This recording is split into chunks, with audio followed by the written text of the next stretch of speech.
We are going to get back to talking Michigan football with one of the best guys out there, in my opinion, breaks it down like few others.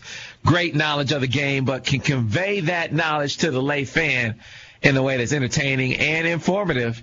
And I'm talking about a guy who is now doing his thing over at the Big Ten Network. Joining us on the OAM Metro Health Sports guest line is Marcus Ray, Ray29. How you doing?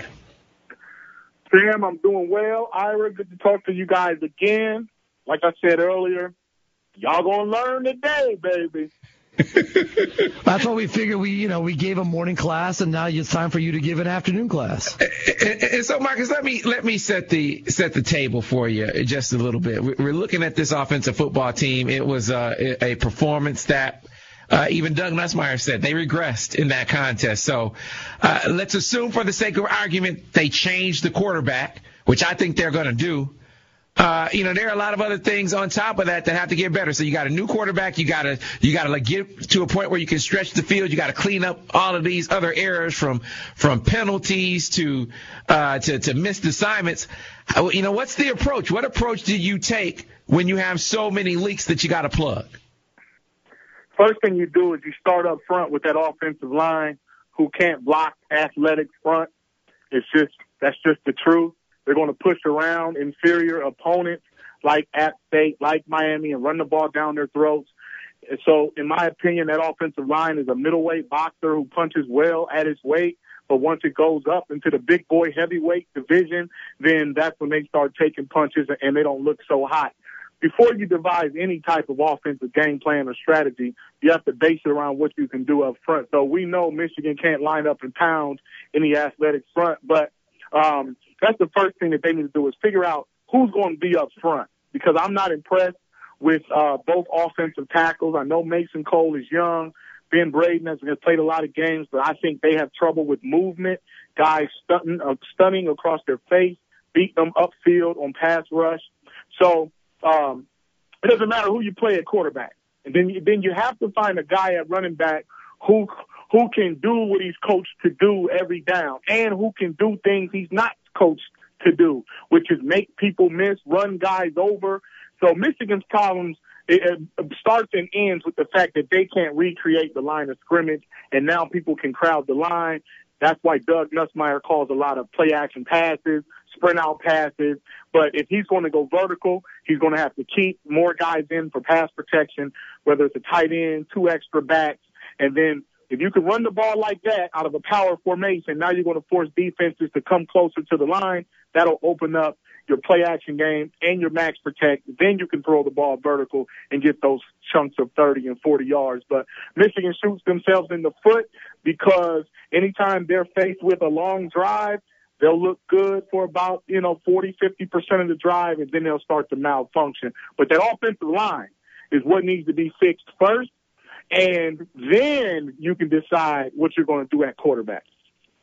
Gotcha. All right. Well, that may be according to Brady Hope, because he said that there was a question about changes on the offensive line. He said, well, if there are going to be any, we aren't going to tell you about it. Kind of giving the impression that that's something that they are looking at in addition to the quarterback. And it's, I think you agree with me when I say it's not all, the offensive woes weren't all Devin Gardner for sure.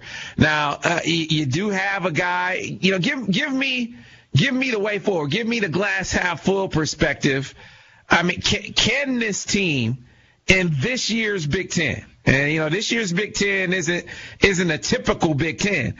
Can this year's team improve enough to be competitive in this year's Big Ten? I want to say yes. And I know the fan base don't like that. Everyone's ready for change and they want to throw in the towel. Michigan is 0-0 in the Big Ten. The Big Ten East is wide open with one favorite, Michigan State. They probably are the best team in the conference so far, and they got their tough games at home. But Michigan doesn't play Michigan State for 30 days.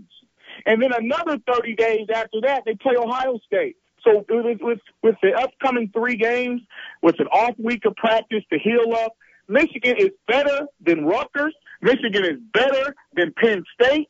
Michigan is better than Minnesota. So that's 3 wins that I'm counting moving forward with an off week before you even have to play against Michigan State. So they got time to win and still fix their miscues and play better football. So I played the game. I've been on the team that struggled before, so I kind of know what that's like and what you have to do. But Michigan can't afford to lose any of these next 3 games. Every game from now on is a championship game. Utah and Notre Dame were not championship games. They were preseason football games. Michigan looked good in the preseason last year and lost 6 out of their last 8. So for me, I'm looking at this thing saying Penn State should be 1-2. The only reason why they're not is because they got a field goal kicker who made 4 field goals in the first game. He made 2 in the game against Rutgers, and he saved Michigan. He saved Penn State.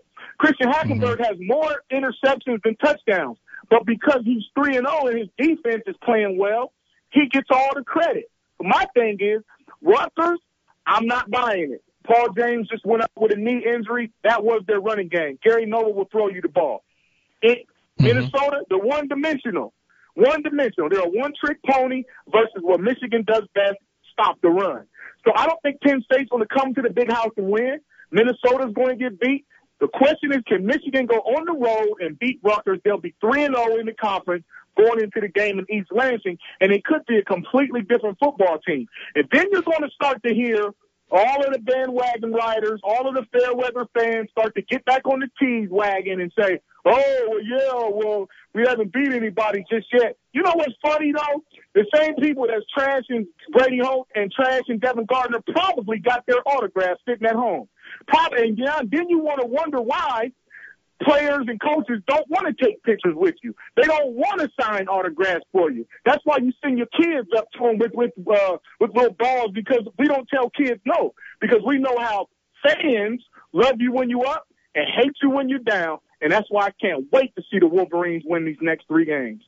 So Marcus, let me be devil's advocate here for a second. I mean, clearly, and you've heard Brady say this as well, and the players say this, clearly their performance on the field has not been up to snuff. So what should the fan reaction be if the one that they are giving right now isn't appropriate? I think the fan reaction should be frustrated with the fact that Michigan's not playing well, but be excited with the fact that they can get better and that they're 0-0 in the conference. And they've got 3 winnable games. Michigan's not playing perfect. I'll take you back to the best team Michigan ever had. Notre Dame should have beat Michigan in 97. Okay? They went 99 yards in 2 minutes running the ball. Iowa, an inferior team, had the national champions down 21-7. Okay? Now, it's 2 different animals. Maybe it's apples and oranges. But the fan base needs to just wait and see, because they don't understand the pressure enough for a player to go out and try to win for himself and his team, let alone to deal with all the chatter of who their next coaches should be. We don't know who the next coach should be. Right now, the coach is Brady Holt.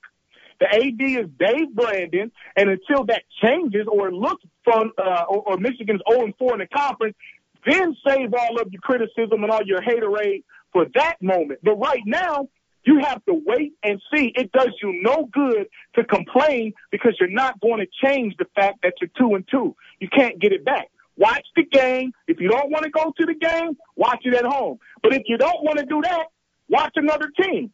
And what I'm starting to figure out, when you smear maize and blue, then it turns green. So if you don't want to cheer for Michigan, go cheer for the other team down the street. That's how I am. I feel like that as an analyst, a coach, and a former player. Yeah. That's the first time I've said that, Sam. You can coin that. Make sure nobody else said it. I'm going to say it on the Big Ten Network. When you smear maize and blue, it turns green. And that's what's happening. So when is the Michigan fan base going to stand up and fight instead of criticize? It's easy to throw rocks at somebody, but it's harder to stand out there and get hit by some rocks and throw something back. So my thing is, I'm forced to be neutral because of my job. But I do understand how college football works. So as a fan base, you need to be quiet, watch the game, be critical about what needs to get better. But you can't have it both ways. How you going to trash the head coach and the starting quarterback and then expect to win? You can't have it both ways. Sit back, watch what happens, have your own opinion about it. There's a difference between being critical and attacking people. That's something different. What if Devin Gardner was your son? What if Brady Hoke was your daddy? And so but that comes with the job. But my thing with Michigan fans is, whatever happened to those who stay will be champions? Whatever happened to the team? Oh, did we forget that? You only got one national title in 67 years. Okay? You're 19 and 20 and 1 against Ohio State in the last 40. You got one Rose Bowl championship in 17 years. Pump the brakes for a second. Did you forget that the other guys got better too? Michigan State now is the best team in the conference. Ohio State is who they are because Michigan is down. So until it turns around, those comments, that negative energy ain't going to change nothing. And resentment is like drinking poison, waiting for the other guy to get sick. Sit back, support these young Wolverines. If they're not good enough, then we all got to live with it. Brady Hoke ain't the man for the job. We got to live with it. And then the powers that be will do what they have to do. Well, I thought he brought it this morning. Yeah, I did too.